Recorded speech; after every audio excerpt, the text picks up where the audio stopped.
AP police వ్యవస్థలో సమూల మార్పులకు శ్రీకారం చుట్టారు. టెక్నాలజీ మెరుగుపరచడమే కాకుండా అధునాతన పోలీస్ స్టేషన్ల నిర్మాణం చేపట్టారు.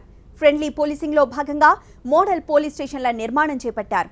గుంటూరు నగరపాలెం మోడల్ పోలీస్ స్టేషన్ను ఏపీ ముఖ్యమంత్రి చంద్రబాబు నాయుడు ప్రారంభించారు.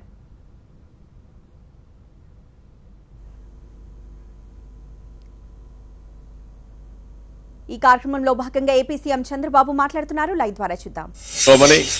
ఆ పరిస్థితి నుంచి ఈ రోజు ఒక ఆధునికమైన వసతులతో బ్రహ్మాండమైనటువంటి మోడల్ పోలీస్ స్టేషన్ నిర్మాణం చేశారు. పిల్లలు మీరందరూ చూడాలి, స్టూడెంట్స్ ఎక్కువగా చూడాలి. మీకోసరమే ఈ పోలీస్ స్టేషన్లు. ఎందుకంటే మీకోసరం అంటే మీ భవిష్యత్తు కోసరం, దొంగల్ని అరికట్టడం కోసరం. దొంగల్ని కానీ కంట్రోల్ చేస్తే అది మీ భవిష్యత్తు బంగారు భవిష్యత్తు అవుతుంది. దానికి ఎంతో ఉపయోగపడే పరిస్థితి వస్తుంది. అదే మరి ఇక్కడ కొన్ని న్యూ ట్రెండ్స్ కూడా తీసుకున్నారు. ఒకటి, రాష్ట్రంలో ఎప్పటికప్పుడు ఏదైనా ఇన్స్ట్రక్షన్స్ ఇవ్వాలన్నా ఇవ్వడం. రెండోది, ఆన్లైన్లోనే ట్రైనింగ్ ఇవ్వడం. వర్క్ చేసేటప్పుడే పనితనాన్ని నేర్చుకునే విధంగా ట్రైనింగ్ ఇవ్వడానికి బ్రహ్మాండంగా పెట్టారు. రెండోది, కంట్రోల్ రూమ్ పెట్టి కంట్రోల్ రూమ్లో కూర్చొని మొత్తం ఇప్పుడు గుంటూరు ఉందనుకుంటే రేపు రాబోయే నెంబర్ ఆఫ్ సీసీటీవీ కెమెరాలు పెడతాం. లేకపోతే బెలూన్ పెట్టి అక్కడి నుంచే పైన నుంచి మొత్తం సర్వేలెన్స్ కెమెరాస్ పెట్టి చూసే పరిస్థితి వస్తుంది. దాన్ని మానిటర్ చేయడానికి కంట్రోల్ రూమ్ పెట్టారు. ఇంకొక పక్కన ఆల్ ఇండియా లెవెల్ నుంచి ఎవరైతే దొంగలున్నారో లేకపోతే కల్ప్రిట్స్ ఉన్నారో వాళ్ళ డేటా అంతా కూడా పెట్టి మానిటరింగ్ కోసం బ్రహ్మాండమైన మెకానిజం ఎస్టాబ్లిష్ చేశారు. కడాన ఎవరైనా అరెస్ట్ చేయాలన్నా అరెస్ట్ చేసినప్పుడు వాళ్ళని పెట్టడానికి ఒక రూమ్ పెట్టడం, కామన్ బాత్రూంలోని వాళ్ళకు కూడా ఫెసిలిటీస్ ఇవ్వడం, ఇలాంటివన్నీ కూడా ఒక ఆధునికమైన పద్ధతిలో ముందుకు పోయారు. ఇది చూసిన తర్వాత నాకు అనిపించింది, నేను ఎప్పటి నుంచి చెప్తున్నా, పోలీసులు ఎప్పుడు కూడా ఎక్కువగా కనపడొస్తాం, పోలీసింగ్ మాత్రం తక్కువ ఉంటుంది. కానీ ఈరోజు ఈ ప్రభుత్వం తక్కువ మంది పోలీసులు కనపడాలి, దొంగ ఎక్కడన్నా తప్పు చేస్తే మాత్రం నేరుగా బుక్ చేసే పరిస్థితి రావాలనేది నా ఆలోచన.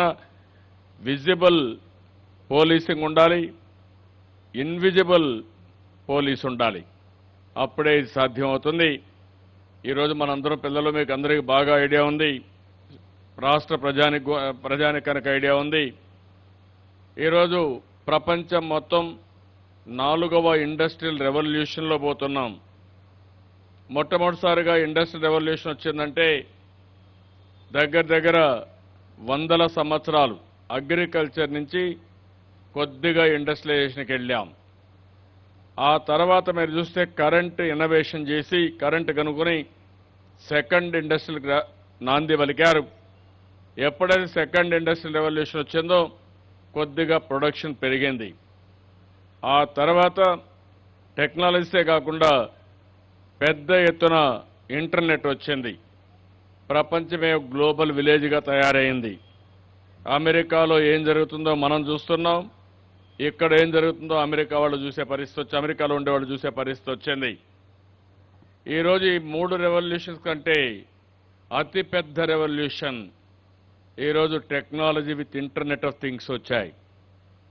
ఇంటర్నెట్ ఆఫ్ థింగ్స్లో మీకు బయోమెట్రిక్స్ ఉంది. ఎవరు ఊహించుండరు. ఒక వేలి ముద్ర ఇంకొక వేలి ముద్ర ఒకటిగా ఉండవు. మన దేశంలో 130 కోట్ల జనాభా ఉంటే 130 కోట్ల జనాభాకి వేలు ముద్రలు డిఫరెంట్గా ఉంటాయి. కనురెప్ప కూడా డిఫరెంట్గా ఉంటుంది. ఈజీగా ఐడెంటిఫై చేయడం ఈజీ అయిపోతుంది. ఈరోజు మీరు ఒకసారి చూస్తే రాష్ట్రంలో ఎవరైనా అటెండెన్స్ తీసుకోవాలంటే పిల్లలు కూడా స్కూల్కి వచ్చారా లేదా అని రియల్ టైంలో మీ ఇంటికి కూడా మెసేజ్ ఇచ్చే పరిస్థితి వచ్చింది. స్కూల్కి వస్తానే మీరు వేలు ముద్ర మొత్తం ఇచ్చేసి బయోమెట్రిక్స్ పెడతారు. అక్కడి నుంచి మీ ఇంటికి కావాలంటే ఆన్లైన్లో వాళ్ళు చెక్ చేసుకోవచ్చు, మా అమ్మాయి స్కూల్కి వచ్చిందా లేదా అని. లేదంటే మా అబ్బాయి ఎక్కడన్నా స్కూల్ డుమ్మా కొట్టాడా, ఎక్కడన్నా సినిమాకి పోయాడా అని రియల్ టైంలో చూసుకునే పరిస్థితి. ఆఫీసర్లు కూడా అదే వర్తిస్తుంది. అంటే ఈరోజు ఇంకొక పక్కన మీరు చూస్తే ప్రభుత్వం ఇచ్చే అన్ని కార్యక్రమాలకి బ్యాంకుకు కూడా మీరు పోవాల్సిన పని లేదు. భవిష్యత్తులో మీ ఫోన్ ఉంటే అదే బ్యాంకు, మీ వేలు ముద్రే బ్యాంక్గా తయారవుతుంది. ఆ విధంగా మీరు ఎక్కడికి పోవాలన్నా రియల్ టైంలో షాపింగ్ చేయాలన్నా, లేకపోతే మీరు ఇంకొక విధంగా చెప్పాలంటే ఏ పని చేయాలన్నా, రేషన్ తీసుకోవాలన్నా, పెన్షన్ తీసుకోవాలన్నా, స్కాలర్షిప్ తీసుకోవాలన్నా మీ వేలు ముద్ర ఆధారంగానే మీరు డబ్బులు డ్రా చేసే పరిస్థితి వస్తుంది. ఇది ఒక వినూత్నమైన కార్యక్రమం. ఇది మనకు పెద్ద అడ్వాంటేజ్. ప్రపంచంలో ఏ దేశంలో కూడా తీసుకోలేదు. మన దేశంలో 130 కోట్ల జనాభాది ఆధార్ అకౌంట్ ఎస్టాబ్లిష్ చేశాం. ఈ ఆధార్ అకౌంట్ ద్వారా యూఐడి అథారిటీ పెట్టి మీరు ఈ పోలీస్ స్టేషన్లో ఎవరన్నా కానీ ఒక కల్ప్రిట్ వచ్చి నేను వాడు కాదు, లేకుంటే ఒక నోన్ నేరస్తుడు ఉంటాడు. నోన్ నేరస్తుడు వచ్చినప్పుడు మనం అడగతానే నేను ఆ మనిషినే కాదంటాడు. అలాంటప్పుడు వేలిముద్ర పెట్టి ఒక్క నిమిషంలో చూస్తే అతను ఎవరైంది ఒక్క నిమిషంలో, ఒక సెకండ్లో గుర్తుపెట్టే పరిస్థితి వస్తుంది. ఇది హెడ్ క్వార్టర్కి వెళ్తుంది, అక్కడ టాలీ అవుతుంది, ఆటోమేటిక్గా కన్ఫర్మ్ అయ్యే పరిస్థితి వస్తుంది. ఇంకొక పక్కన ఈరోజు నేను చాలా సంతోషం, పోలీసులకు ఒక వినూత్నమైన కార్యక్రమం, బాడీ ఓర్న్ కెమెరా పెట్టుకున్నారు. అంటే చొక్కాకు ఒక కెమెరా పెట్టుకుంటారు. ఎవరైనా మాట్లాడితే ఒకప్పుడు పోలీసులు దురుసుగా మాట్లాడినా అప్పుడు చెల్లుబాటు అయ్యేది, కానీ ఇప్పుడు మాట్లాడడానికి అవకాశం లేదు, రికార్డు అయిపోతుంది. రెండవ పక్కన రౌడీలు కానీ, రాజకీయ పార్టీ నాయకులు కానీ పోలీసుల్ని ఇష్టం వచ్చి తిరుగుతూ ఉంటారు. నీకు అద్దెలేస్తాడు. మొన్న కూడా మీరు చూశారు ఒక ఎయిర్పోర్ట్లో ఏం జరిగిందో, నేనే సీఎంని, నీ కథ ఏంటి తేలుస్తారని చెప్పి మాట్లాడారు.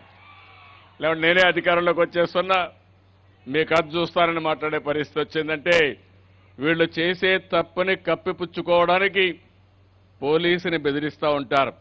నానా బూతులు కూడా తిడుతూ ఉంటారు ఇష్టానుసారంగా. ఇప్పుడు అవన్నీ రికార్డు అయిపోతే తప్పకుండా మళ్ళా వీళ్ళు జైలుకు పోతారు తప్ప బయట ఉండే పరిస్థితి లేదు. దానికి కూడా ఇది ఉపయోగపడుతుంది. అంటే రెండు పక్కల చెక్ అయిపోతుంది. మా పోలీసులు తప్పు చేసినా, దురుసుగా మాట్లాడినా అది రికార్డు అయిపోతుంది. ఎవరైనా వచ్చి దబాయింపు సెక్షన్స్ వచ్చి పోలీస్ స్టేషన్కి వచ్చి కూడా దొంగలు తెచ్చుకోవాలంటే అది వీలుగాని పరిస్థితి వస్తుంది.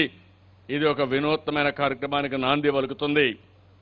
ఇంకో పక్క డ్రోన్స్ వచ్చాయి, సీసీటీవీ కెమెరాలు వచ్చేసాయి.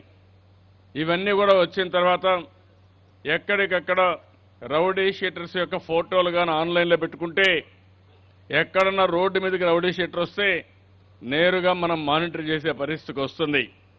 ఎక్కడన్నా హోటల్కి వచ్చినా, షాపింగ్కి వచ్చినా, లేదంటే షాపింగ్ మాల్కి వచ్చినా గొడవలు చేయాలంటే అంత ఈజీగా ఉండదు.